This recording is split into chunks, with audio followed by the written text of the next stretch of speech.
Hi everyone, it's Saturday afternoon and I've popped over to my office today to record this video for you. Today is the first class of the three-part series where you're going to learn how you go from offline coaching to online coaching.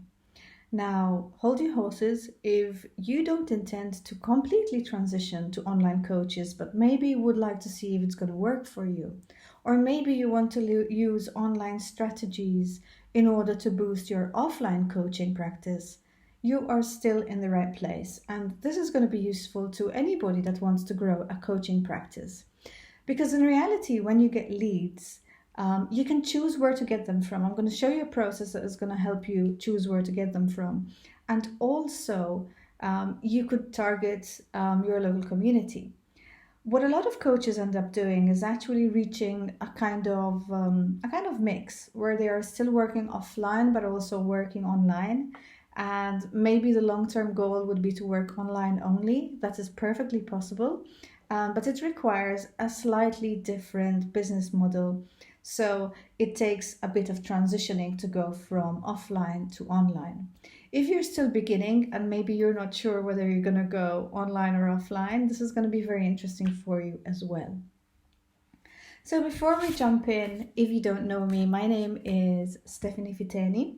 I'm a traffic growth coach and an online marketing strategist. I have owned my own agency for over 10 years. So I am very in the know when it comes to lead generation, blogging, and I help my clients, turn their blogs into lead generation machines. So that's basically what I do. I help coaches and people who sell services, book their discovery calls and sell their packages. With regards to my own journey, I have been through this journey myself. So I started coaching offline, very large packages, and then reshuffled things around, found out a few things about my ideal clients, and sort of kept working with my business coach at the time. And she's actually still my business coach. So um, I actually worked to, take my practice online because my goal was to work less time and, of course, keep increasing my prices. I am a mother, so flexibility is extremely important to me. And, I feel that I really managed to get where I did today thanks to the coaching I received and also thanks to, you know, perhaps a lot of little experiments and things that I tried and the whole discovery process, because that's ultimately what it really is. There is no path that is going to help everybody get from A to B in exactly the same way, but you can learn how to find your own path, because I believe that once you do find your own path, there is no real competition out there. If you really, really manage to find your strength and your niche and the place you need to be, there will be nobody like you. The clients that are a perfect match for you will not be a perfect match for other people. So, you would be on your way to really building a strong practice. Whether you're a coach or a consultant or a marketing person, my clients vary. And I believe you can all get something really useful from this. So let's dive into what I prepared for you for this first video. So one of the first things that I find, in fact, and this really, really helped me, it was a real struggle in the beginning, but I feel that is something that we all have to go through in the beginning. So when I first started coaching, I wasn't sure who my ideal client was. I had actually I was selling done for you in the agency. So we were doing things like blogging and social media marketing and coaching and things like that. And one of my clients who was a coach, he said, you sit with us in all these meetings and you teach us so much stuff, because when my clients couldn't afford to outsource certain things, I just used to teach them those things. That's just, and yes, it used to take a lot of time. Sometimes I would have 2-hour meetings. And one of my clients who was a coach himself, he said, why are you giving all this stuff away for free? So that was kind of my introduction to coaching. I had been teaching for many years. I've always taught what I learned. I started teaching English at the very young age of 17. I used to teach teenagers who come to Malta on holiday. And then, I actually graduated as a teacher, and I taught myself programming, and I used to teach everything that I learned. So I've taught social media, I've taught programming, I've taught all sorts of things. So for me, this was like a really natural step. So I jumped in, I created two packages, a 3 month and a 6 month package, hand holding, meeting face to face, teaching little teams and people one to one. And I must admit, my entry level price was quite high at the time, but then it was kind of business to business, so that was perfectly acceptable. Sorry. And basically, the way it worked out was that it was taking a lot of time. So, although I was charging pretty high prices, it was taking a lot of my time. And I was also doing the done for you. So, I thought, I'm really enjoying the coaching. I would like to do more of it. So, I needed to kind of shuffle things around. And I feel that the process that I went through, which I'm going to take you through right now, is actually the same process you need in order to take you from a place where you're selling offline to selling online. And basically, what I did was, so I actually went through the same process that I use with my clients. So I teach blogging. So obviously, we do a lot of ideal client work, because when you blog, you spend so much time writing that, of course, you need to be really convinced and really sure that you're going to attract the right people. So, your time needs to be well invested. So I went to look at my ideal clients, and one of the first things I did was I kind of realized that it was growing. So maybe I first started working with coaches, but then I realized that my clients were also marketing people that wanted to get up to scratch with blogging and writing and, SEOing their videos. And then there were also clients that were actually selling products, and people who wanted to grow the traffic to their blog to sell affiliate products, so other people's products. So I realized that, okay, people knew me for a certain thing, but it was really growing and growing and growing. And of course, when it comes to especially promoting yourself online, whether then you deliver your coaching face to face or not, it is still very difficult for people to actually say, oh, what she's selling is good for me, if it's not very specific. I'll give you a very simple example, actually. If I am teaching, let's say, a sales coach. Let's say there's a sales coach, and I just go around telling people I'm a sales coach. Now, I would probably attract quite a variety of things. If I'm a sales coach, I could attract coaches that want to sell more. I could attract startups that want to learn how to sell. I could attract people who maybe have companies that are established. They're maybe in their 10th year of business, and they want to scale and grow. So, and maybe people who really need to start selling. Maybe they're bad salespeople. They want to get better salespeople, or maybe people in timeshare. So anybody could benefit from this. But what you need to find out is within sort of the rainbow of ideal clients that perhaps you're already working with offline, or maybe if you're still in the very beginning, you have ideas, or maybe you've done some free sessions with a lot of different types of people. So there's this rainbow. So how do you choose which ideal client to go for? Because you need to start with one online. And this is the very important secret, I believe. You need to begin by niching. And by niching, you can become well known. If you have a blog which is very strong, if you're creating online content which is extremely strong about a very small segment of a particular industry or a particular interest. For instance, myself, like this series, for instance, is very specifically for coaches. So that is a particular niche where, if you're not a coach or you're not a consultant, it's really not for you. But if you are, you're going to think, hey, this is for me. So this is exactly what you want to achieve. And, obviously you're going to use copy to qualify. So simply by using, your target audience in your title, you can already attract their attention online. But this is exactly why you need to niche. It also works offline.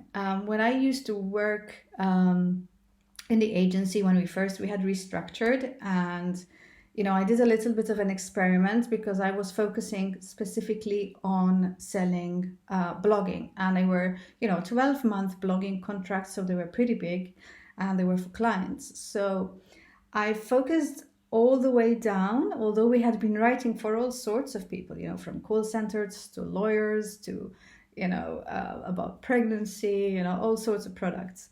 But what we did was I decided to focus specifically on clients that were B2B clients that wanted to scale through getting more leads online. So they already had a sales team, and especially within the IT industry.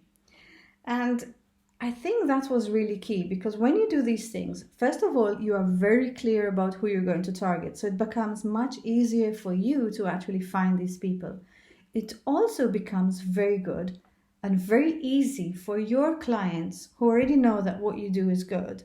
Of course, you need to be selling quality, because otherwise the word of mouth does not work. So you also need to work on your quality if that is not there yet. However, it will be really easy for people to tell each other, hey, she's a writer for tech, because I think it was within 6 weeks, all the slots we had were fully booked. And this happened very simply by word of mouth. There was no online marketing. There was nothing of the sort, no campaign. There was no advertising involved. So it's kind of the same online, because when you are online, it's kind of amplified word of mouth. It's word of mouth with different tools.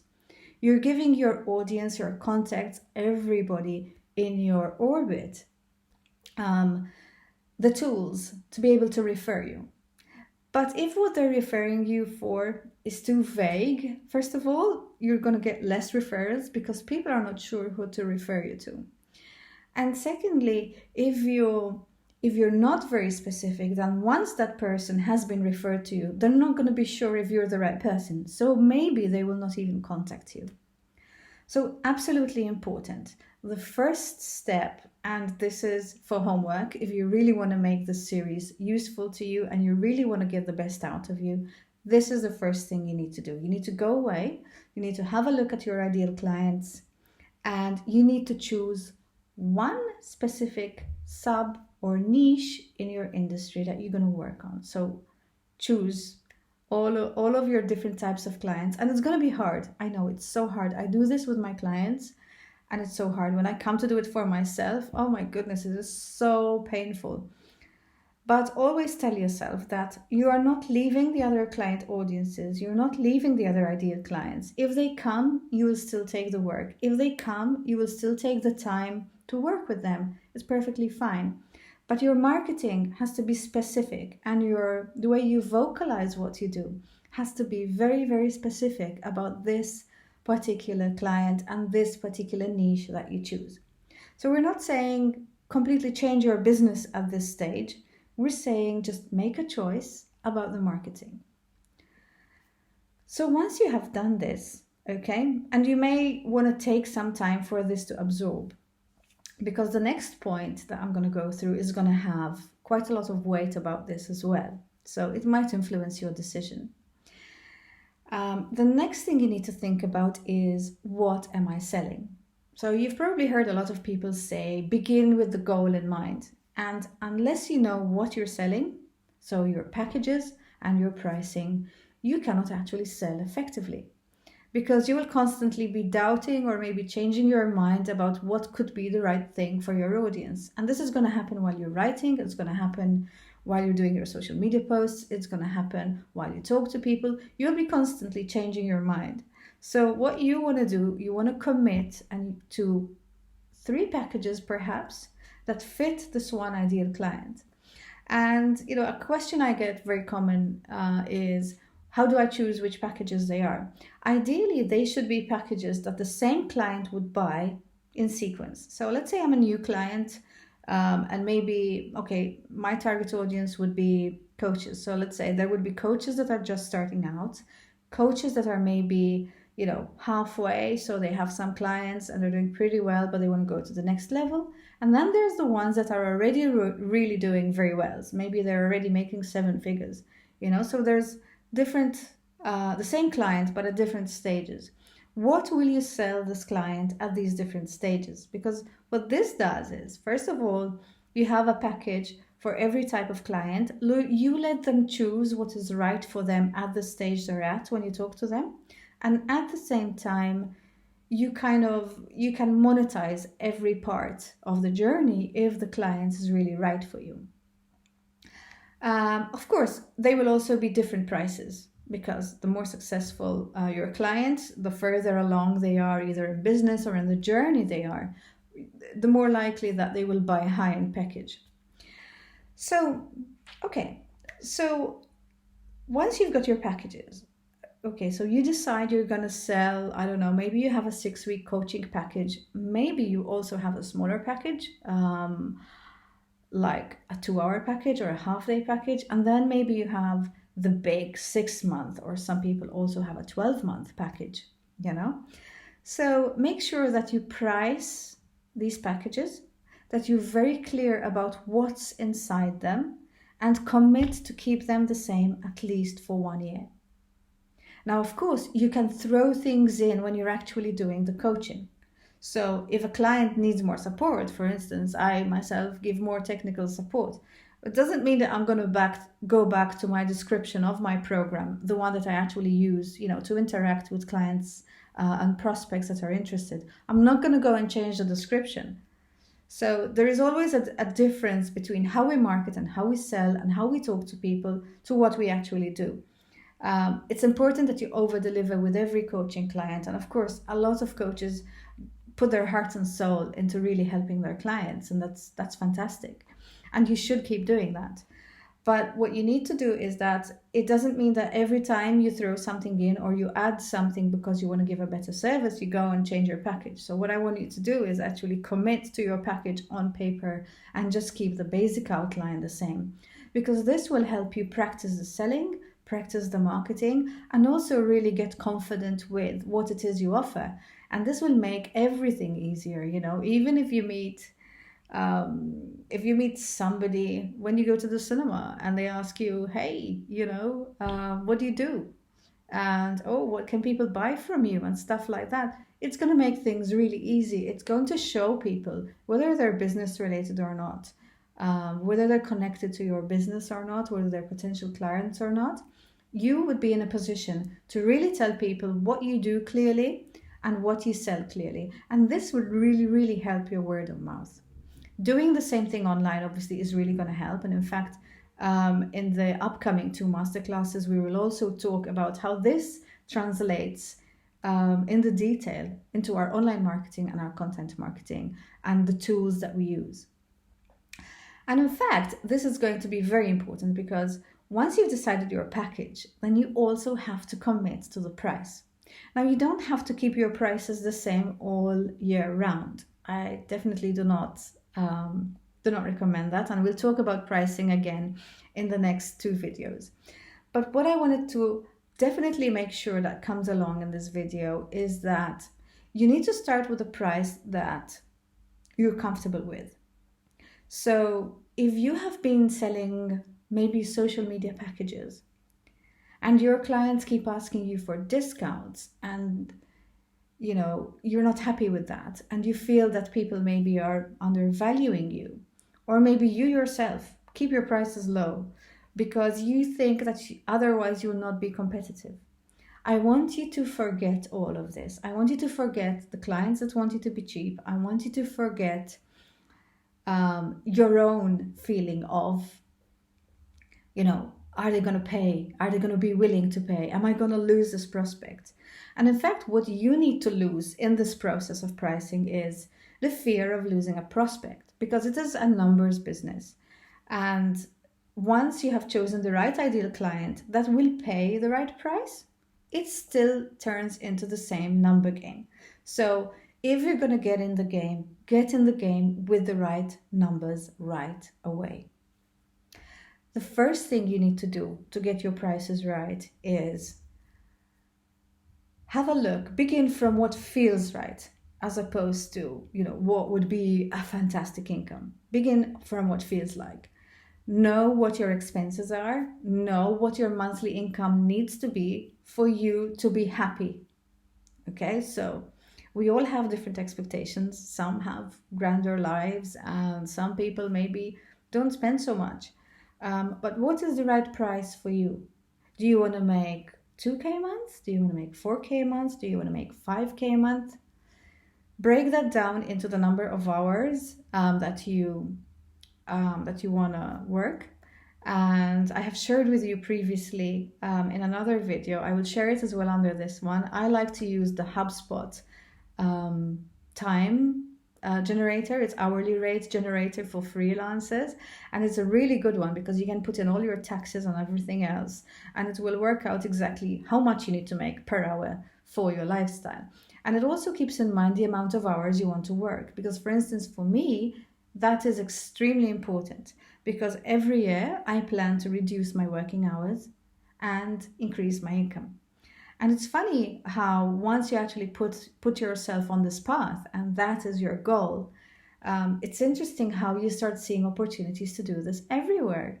And if you talk to people about it, people will come to you with ideas and opportunities. It's really, really good. So don't fear that it can't happen for you, because it cannot happen for you until you decide it's going to happen for you.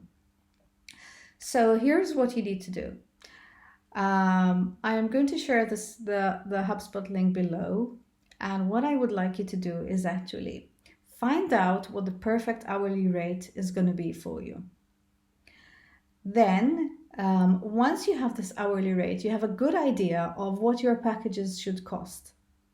Now, your packages don't necessarily have to be based on hourly rate, but your hourly rate has to be the minimum price for the package. So do not price your packages too low. If you feel that they give a lot more value than the price you've given them, push it up. It's fine, as long as you're comfortable with that price, as long as you're comfortable selling the price.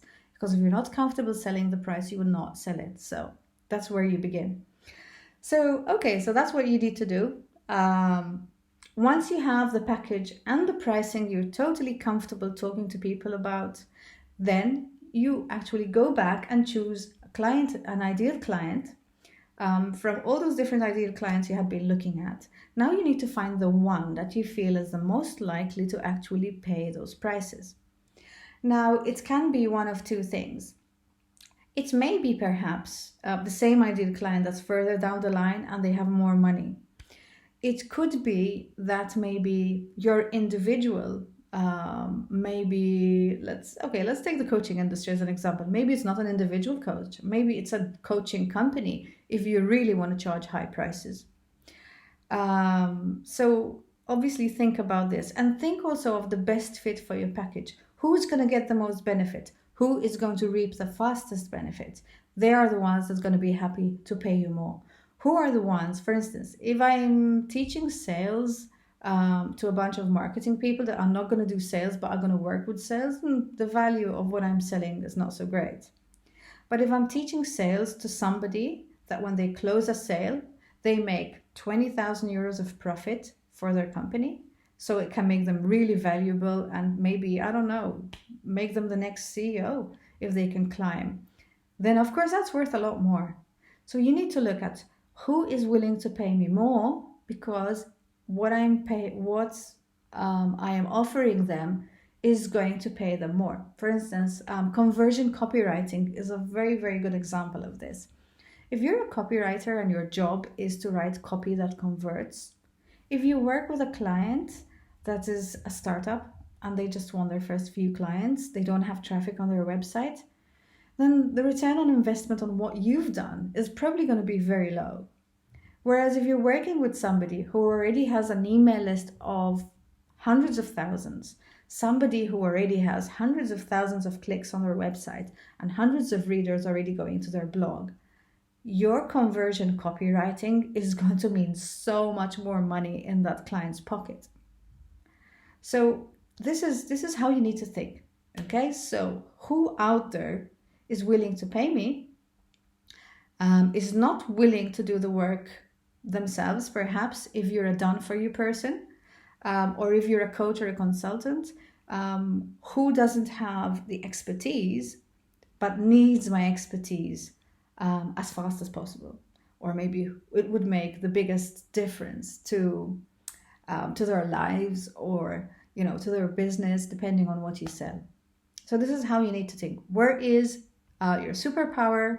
Where is the biggest value that you're offering? So I'm going to put this under this video as well. So I want, these are the things that, just as a reminder, I'm going to put them under the video. So these are the 3 things that you need to come with to the next video. So you need to have a description of your ideal client. So your description can be very simple, just a few words. So it could be, I don't know, single mom who wants to coach online, or it could be divorced woman trying to find a new partner. So who is your target audience? Is it a B2B company that is 10 years old and wants to scale? Is it a startup that needs to get all their ducks in order? Maybe you're a business consultant. So who is this perfect ideal client for you that is willing to buy all 3 of your packages based on their phases, on where they are in their business? So at some stage they're going to need each package, and they are willing to pay the price that you need to charge in order to support your lifestyle. So these are all the dots you need to join, and I really hope you come back with a few notes for the next video, because I'm going to take you through the next stage where we're going to talk about the business processes and the marketing that you need to have in place in order to go to the next level. So today is decision time. You decide about your prices, you decide about your ideal clients, and I really look forward to seeing you in the next video of this series.